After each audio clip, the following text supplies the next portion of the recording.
Hello there once again, Talkin' Fight fans.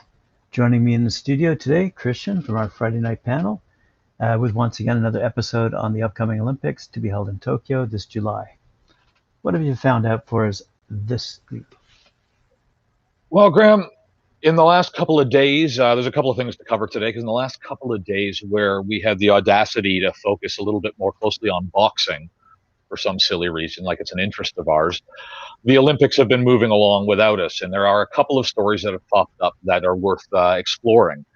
First and foremost, the head of the Olympic Committee, Japan's Olympic Committee, has resigned recently. So that is obviously big news in the world of Olympics. So we're going to take a bit of a look at that. So what happened was the head of the Tokyo Olympic Organizing Committee specifically has resigned after he was criticized for making inappropriate remarks about women. Yoshiro Mori, or Morai, sorry about the pronunciation, was quoted as saying that women talk too much in meetings. With many female board directors, it would take a lot of time. He's released a statement after where he resigned saying that what's important now is to hold the Olympics from July. It must not be a case that my presence becomes an obstacle to that. He said this to a special committee meeting where he also announced his resignation. Good. The resignation came as pressure was starting to mount on him, however, over the past week. Major sponsors have come forward to start to criticize him, including Toyota, who's one of the biggest sponsors for this particular games. Tokyo Governor Yuriko Koike, again, sorry pronunciations, said that she would not attend a meeting of high-level Olympic officials in protest. The board committed itself to increasing to a 40% female, to which Mori had said, if we increase the number of female board members, we have to make sure that their speaking time is restricted somewhat. They have difficulty finishing, which is annoying. Wow. Yeah. He also went on to say, we have about 7 women at the organizing committee, but everyone understands their place. So if this sounds a little familiar there, Mori is known for this sort of thing and was known for a bunch of gaffes and undiplomatic statements that he made while he was in office as Japan's prime minister from 2000 to 2001. He didn't get off exactly scot-free, however, not only his resignation, but he also mentioned in a statement to a Japanese newspaper, last night my wife gave me a thorough scolding. She said, you've said something bad again, haven't you? I'm going to have to suffer because you've antagonized women. He also said that just this morning, the time obviously, my daughter and granddaughter scolded me as well. So he's been getting it from all the women in his family, which good. No place in it for sport as far as I'm concerned, and I think he probably did the right thing stepping down. My only concern, obviously, is we don't know at this point in time who it was, who's going to be replacing him, and this close to the games, obviously, you need somebody at the helm, and they haven't put anyone forward as of yet. They had put one minister forward as well that also met with protests. I believe it was for similar reasons, so that name was pulled back again. So right now we have no idea what's going on. Yeah, so that's the first things that popped up in the last day or two, Olympic wise. What could possibly rival that news? Well, again, I wouldn't call it necessarily a lighter side, but a more confusing side. Then this is pretty straightforward. Sexist is forced to resign. We come up with some interesting, some mixed messaging, I think is the best way to put this, from the Olympic Committee as well. And this messaging was already in place before it was without anyone at the rudder. So we've talked a couple of times now about the COVID-19 playbook on these episodes. And that outlines the rights and responsibilities of everybody who's going to be involved in showing up at the games in the various capacities. It's a 33-page document, the last of which in the series is the one we talked about just the other day, warns athletes that they could be kicked out of their events if they break strict antivirus rules. Pretty straightforward. This is a bit of a mismatch, however, between that advice designed to prevent coronavirus infections from spreading and the distributing of condoms to athletes, which has obviously started to attract some ridicule. Now, when the Tokyo Olympics begin in July, there will be no social distancing. There will be no socializing, no handshakes, and definitely no hugs. These are strict rules the organizers have imposed on athletes at the coronavirus postponed games. And they outlined this once again in the book. However, it's a bit of a disconnect between what they've said on these social distancing requirements and the decision to provide athletes with 150,000 condoms. The playbook, again, warns very specifically that these athletes could be kicked out of their events if they break any of the strict virus rules.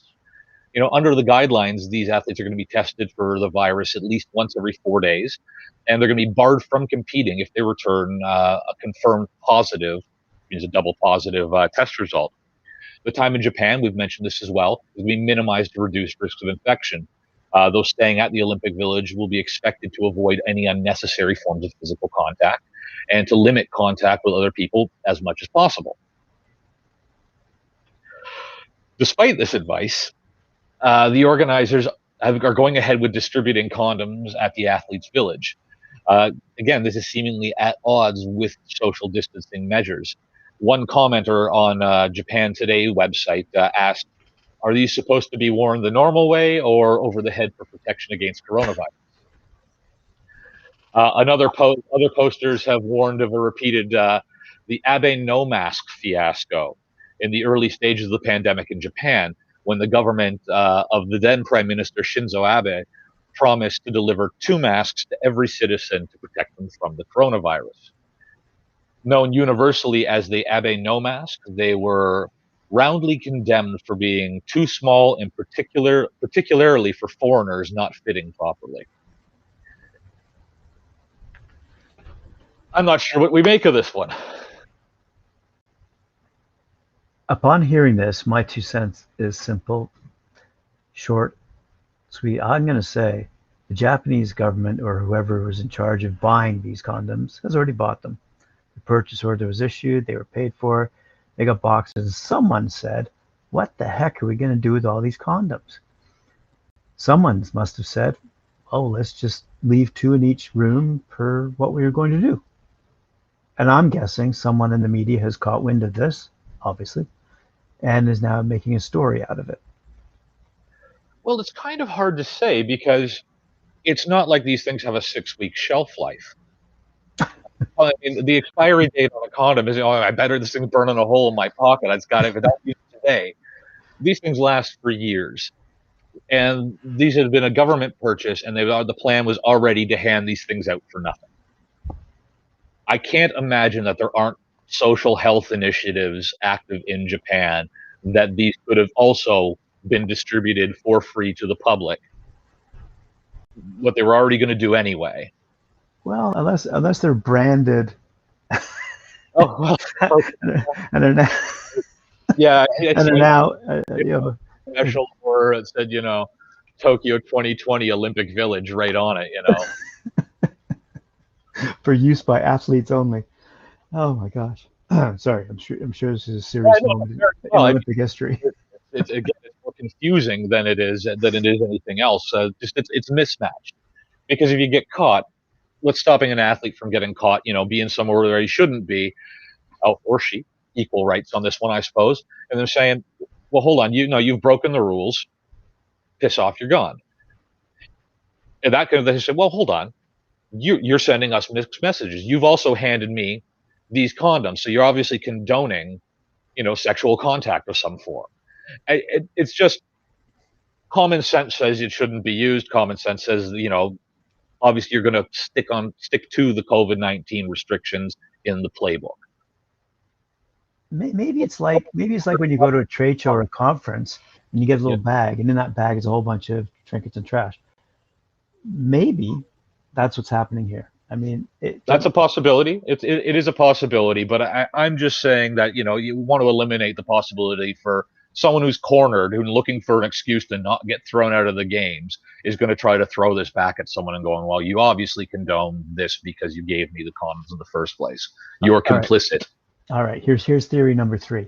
Okay. What do you got? The company who is making / supplying the condoms was doing so for free as a promotion. And now the Tokyo Olympic Committee is committed to providing the athletes with these condoms, contractually obligated, in fact, so they have to, regardless of the fact that there's to be no socializing in the Olympic Village or anywhere. So, but they are contractually obligated to hand out these condoms, and not to make sure they're used, but to make sure that If you each don't athlete, finish the whole steak, you got to pay for it. I know, I get it. I it see gets what you're better. saying. It I see gets what you're better. saying. I see what you're saying with that. Okay, yeah, we've donated these to you. We've already given you these things, but they're going to cost you money if you don't distribute them according to our agreement. Then you owe us X amount of dollars or yen for the delivery. Maybe God. again, if they were special branded or something, because if not, you can return them. Okay. It's not a short shelf life. I don't So know. one step further. So I think the left-hand just doesn't know what the right's doing. these Olympic athletes then return home with their little gift bag, and in it they find their little. Sorry, did I say little condoms? They're condoms. Well, that's what they're joking about. The Abe no mask. They were roundly as being those masks were too small and hard for foreigners. Oh, this is too funny. And So then now these, let's call them single male athletes or female athletes. I don't know. I have a feeling they're going to be distributing Honey, indiscriminately. So honey, look what I have tonight. I didn't win a medal. I wonder if they have gold, silver, and bronze. I wonder if they.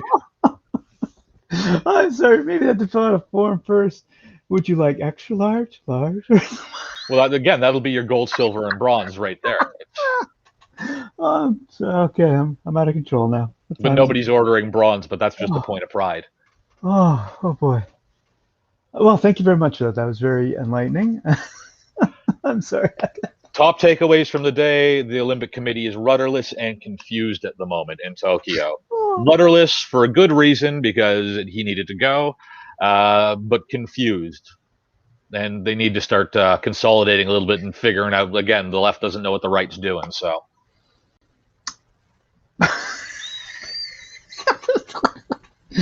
I was going to end with like, share, subscribe. That's just too funny.